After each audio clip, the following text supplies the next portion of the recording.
One practical tip on scaling a company in the US. Think big.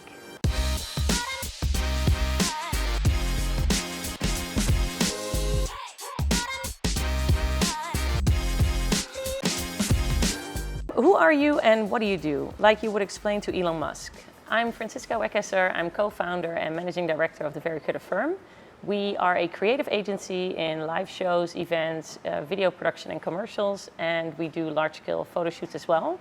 Our clients that we work with are Hilton, Louis Vuitton, BMW, Insomniac, it's an American version of ID&T, and we work for a lot of startups, tech startups, here in LA or in the rest of the United States.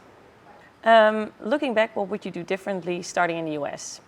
If I look back after 7 years, I think the most basic thing that I should have done is maybe read more about the US. I really thought I'm going to a super innovative country, all the apps are from here, but then when you open a bank account, they give you a checkbook.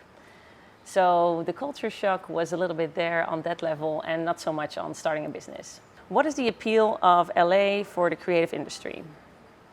I don't think that a lot of people know, but there are actually a lot of creative startups here in LA. So when we chose to do our business here in LA, we knew that a lot of fashion was moving from New York to LA, and that actually also a lot of advertising is moving. So more and more LA kind of moved from an entertainment city to actually a creative city. What are some of the pitfalls other entrepreneurs should avoid when starting in the US?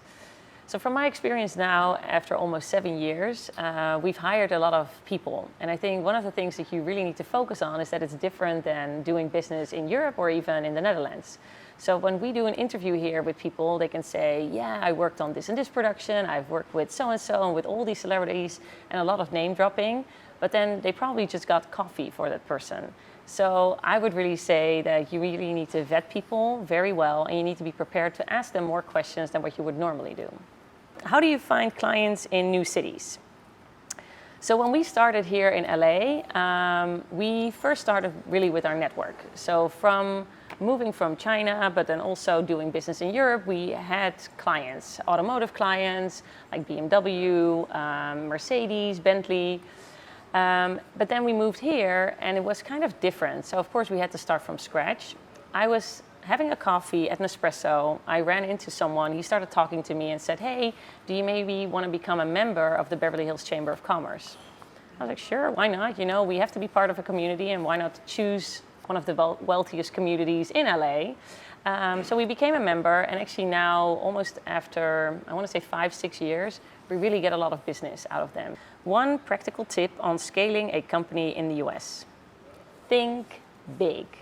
Something that we really had to learn is that we had to put all our Dutch ways of thinking aside and the small ways of thinking. It's the United States of America. There is so much money here. There's so much growth opportunity. There's so much more. So a practical tip would really be that you need to think big and don't think in limitations, but think in all the opportunities that you can find here.